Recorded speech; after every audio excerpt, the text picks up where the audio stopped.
तो ये बहुत अहम मसला है। जब एक दूसरे पर वार पलटवार किया जा रहा है, इन सब चीजों के बीच में समझना बहुत जरूरी है कि सवाल किस चीज को लेकर उठाए जा रहे हैं। जो राजनीतिक पार्टियां सवाल उठा रही हैं और बीजेपी इस पूरे मामले पर क्या कहती है जब इस तरह के आरोप लग रहे हैं। इस पर बातचीत के लिए हमारे साथ दो बेहद खास मेहमान जुड़ गए हैं।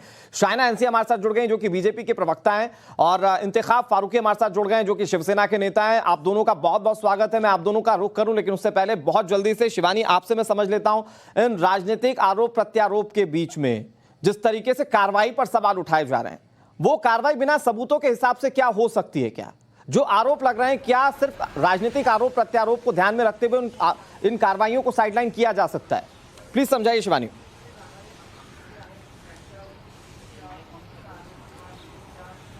देखिए, पॉलिटिकल वेंडेटा जिस तरीके से लगातार राउत जी के समर्थक कह रहे हैं, शिवसेना कह रही है, एनसीपी कह रही है, ये हमने शुरुआत से देखा है, चाहे वो मैटर अनिल देशमुख का हो, चाहे वो मैटर नवाब मलिक का हो। लेकिन पॉलिटिकल वेंडेटा ये है, ये इन दोनों ही पुराने केसेस में कोई भी पॉलिटिकल पार्टी साबित नहीं कर पाई है। तो ये साफ हो जाता है कि अगर एजेंसी अपनी प्रोब करेगी, एजेंसी इन्वेस्टिगेशन करेगी, जांच होगी, तो वो कानूनी आधारों पर होगी। और जिस तरह से टाइम्स ऑफ भारत हमने अपने दर्शकों को वो 6 ग्राउंड्स बताए जिसके आधार पर अरेस्ट हुई है, इससे ये सिद्ध हो जाता है कि कानूनी प्रक्रिया के तहत ही संजय राउत की अरेस्ट हुई है और आगे की इन्वेस्टिगेशन भी होगी। और पॉलिटिकल वेंडेटा अगर होता तो वो नवाब मलिक और अनिल देशमुख के वक्त भी सिद्ध किया जा सकता था, क्योंकि उसके लिए भी इनफ टाइम सारी पॉलिटिकल पार्टीज के पास था।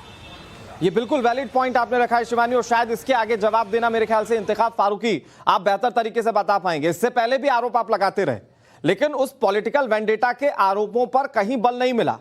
जो कार्रवाइयां हुई, उन कार्रवाइयों को आगे जब बढ़ाया गया तो यह पता चला कि कितने लूपहोल्स थे और कार्रवाइयां सिर्फ भ्रष्टाचार के खिलाफ हुई हैं।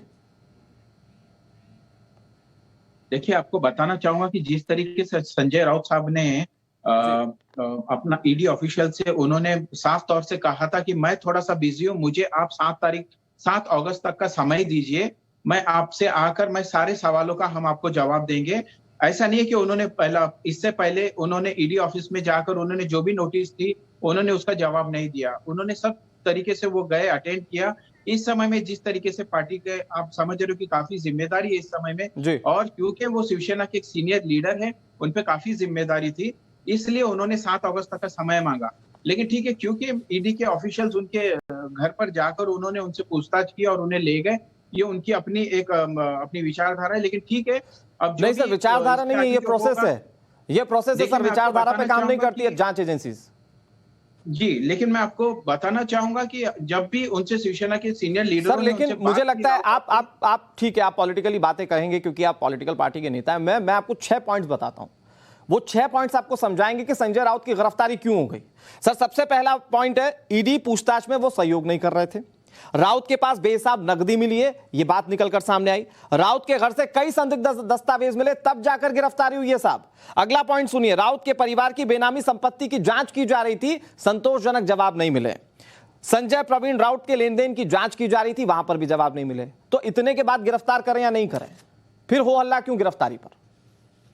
देखिए, आपको बताना चाहूंगा, बिल्कुल जो सीबीआई एजेंसी है या ईडी है, इन सब की जो जांच होती है उसमें बिल्कुल सहयोग करना पड़ता है, और हर जो भी व्यक्ति हो उनको उस पे उनको अटेंड करना पड़ता है। लेकिन जिस तरीके से पात्राचौल के बारे में जब भी शिवसेना के सीनियर लोगों ने राउत साहब से बात की तो उन्होंने कहा कि मैं इसके बारे में जानकारी नहीं रखता हूं। ऐसा कई बार ये बातें सामने आई है। लेकिन ठीक है, क्योंकि अब वो उनके साथ में है, जो भी रहेगा हमें पूरी उम्मीद है कि वो क्लीन चिट होकर बाहर आ जाएंगे, और यही हमारी उम्मीद है इस समय। सर, क्लीन चिट होकर बाहर तो आ जाएंगे, लेकिन आप किसी केंद्रीय जांच एजेंसीज की छवि को कैसे धूमिल करने की कोशिश कर रहे हैं वो आपके राजनीतिक बयानों से पता चलता है। अब शाइना एनसी ये कह रहे हैं बार बार कि बीजेपी का समर्थन आप नहीं कर रहे हैं, तो आपके साथ ये हो रहा है। अभी हाल फिलहाल में जो ट्वीट बताया अधीर रंजन चौधरी का, वो ये कह रहे हैं कि जस्ट बिकॉज कि आप बीजेपी के अगेंस्ट खड़े हो गए, इसीलिए आपके खिलाफ ईडी काम कर रही है।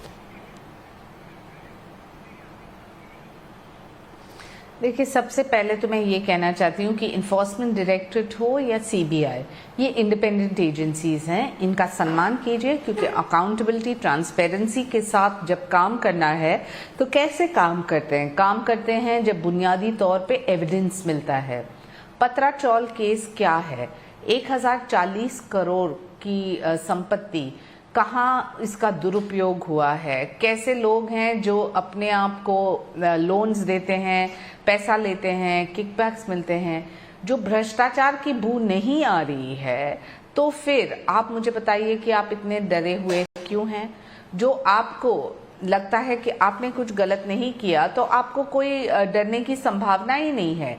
ये कहना कि भारतीय जनता पार्टी की लेन देन है, ये बिल्कुल गलत है, क्योंकि हमें हमेशा माना है कि एनफोर्समेंट डायरेक्टरेट पास्ट में अब भी देखेंगे पिछले कितने सालों से इतने हजारों करोड़ की संपत्ति मिली है, क्योंकि मिसअप्रोप्रिएशन ऑफ फंड्स जब होती है, मिसयूज ऑफ पावर जब होती है, और प्रधानमंत्री जिस चाल चरित्र और छवि से चलते हैं, वहां एक चीज स्पष्ट है कि अब सत्ता में हो नहीं हो, आपने गलत काम किया तो आपको शाइना जी की सजा। दो बातें आपने भी बहुत आमतौर पर सुनी होंगी है। विपक्ष की ओर से।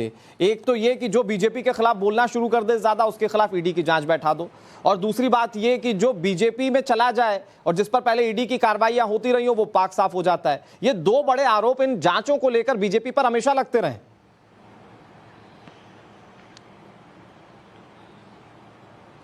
लेकिन आरोप लगाना, ये सिद्ध करना बहुत ज़रूरी है, और ये जब सिद्ध होता है तो एक पूरा मनी ट्रेल का जो रीज़न है वो पब्लिक डोमेन में आ गया है। जब आपको लगता है कि आप और हम यहाँ बैठ के निर्णय ले सकते हैं कि संजय राउत जी ने कुछ गलत किया या नहीं किया, ये बिल्कुल गलत बात है, क्योंकि इन्वेस्टिगेटिव एजेंसी ही कर पाती है। आप आपके पॉइंट्स कोर्ट में रखिए और स्पष्टीकरण वहां आप दे सकते हैं। ये कहना कि भारतीय जनता पार्टी का लेना देना है, मैं मानूंगी कि बिल्कुल गलत है।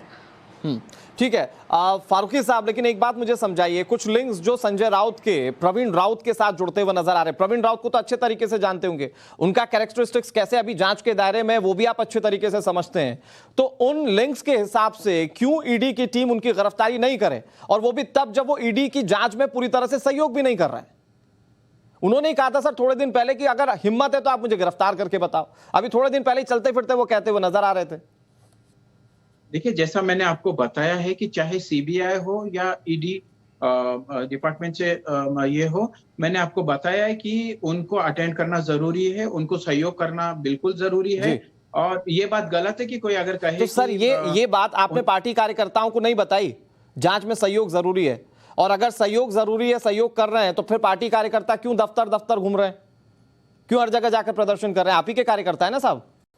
देखिए, कार्यकर्ता तो जो है पार्टी के, वो बिल्कुल अपने नेता के लिए आगे आते हैं, वो बिल्कुल उनको सर अनैतिक काम में भी आगे आएंगे, अनैतिक काम में भी आगे आएंगे जी। देखिए, जो भी रहेगा वो लोगों के सामने आएगा, बिल्कुल आप भी देखिए, हम सब के सामने आएगा। अगर कुछ गलत है तो वो सामने आएगा, कुछ सही है तो वो भी है। अभी जिस तरीके से राउत साहब उनके साथ में है, जो भी सही है या गलत है वो हम सबको पता चलेगा।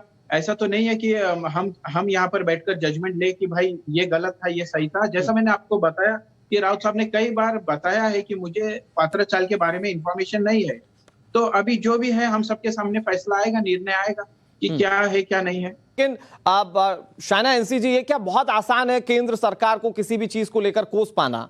क्योंकि जिस तरीके से कार्रवाइयां किसी भी स्टेट में हो, अगर केंद्रीय जांच एजेंसी कार्रवाइयां करती है, उसके बाद भले फलसफा चाहे जो भी हो, लेकिन टारगेट पर सीधा आप रहेंगे, क्योंकि इसका सीधा पॉलिटिकल फायदा जो है वो विपक्षी पार्टियों को मिलता है।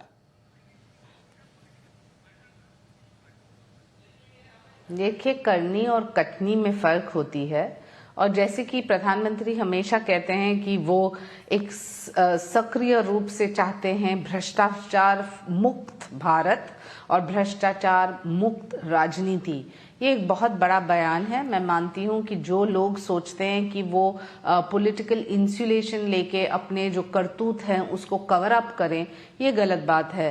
मैं जजमेंट में न जाते हुए सिर्फ ये कहना चाहती हूँ कि कोई भी व्यक्ति जो मिस अप्रोप्रिएशन ऑफ फंड्स हो या मनी लॉन्ड्रिंग हो या ऐसे केसेस में जब उजागर होता है कि किसने क्या ट्रेल में किसको लोन दिया है, और प्रवीण राउत की आपने बात की, लेकिन बहुत सारे अन्य राउत भी है जिनके सदस्य के नाम मैं नहीं लेना चाहूंगी, लेकिन वहां भी एक सवाल का जवाब देना पड़ेगा।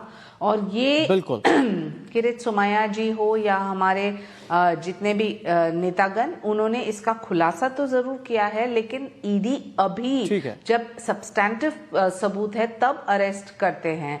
तो देखना पड़ेगा सीक्वेंस ऑफ इवेंट्स, और ये सिर्फ उंगली उठाना और ये कहना कि भारतीय भारतीय जनता पार्टी ने करवाया ये बिल्कुल गलत बात एक वैलिड पॉइंट मैम कि अगर इतने बड़े नेता हैं, सांसद, और बहुत बेबाकी से ये कह सकते हैं कि आप मुझे गिरफ्तार करके बताइए, तो बिना ईडी पुख्ता सबूत के तो गिरफ्तारी नहीं कर सकती। फारूकी साहब जवाब सोच कर रखिए, मैं आ रहा हूं आपके पास। रविकांत, लेकिन चाहे महाराष्ट्र की बात कर लीजिए, चाहे दिल्ली की बात कर लीजिए, इस मामले को लेकर हंगामा होना लगभग तय माना जा रहा है।